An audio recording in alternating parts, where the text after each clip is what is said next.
Okay, so gagamitin natin tester guys. Once na magagamit kayo ng mga ganitong tawag niyan, testing ng electrical, so kailangan meron kayong tester guys. So lagi akong gumagamit itong Ansel the brand.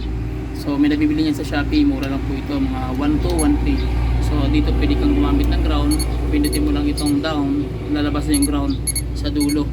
Okay, then kung gusto mo naman positive mag-provide, so pinutin mo na yung upper, so magiging positive na yan. And then kung saan nakatapat yung yung test probe mo, pag tinusok mo sa ground ng body yan, ground talaga lalabas yan. Ayan, okay, so pag tinest mo naman sa positive naman ang lalabas dito naman sa kanyang tawag niyan, test probe. So ganun po siya kaganda.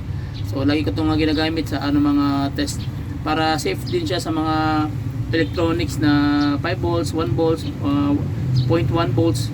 So kahit 0.01 volts kaya niyang basahin. So yun po yung kinaganda rito. Okay, so ito yung gagamitin natin. So makikita nyo ngayon talagang talagang rescue na ito kasi nga binuksan na to na mismo.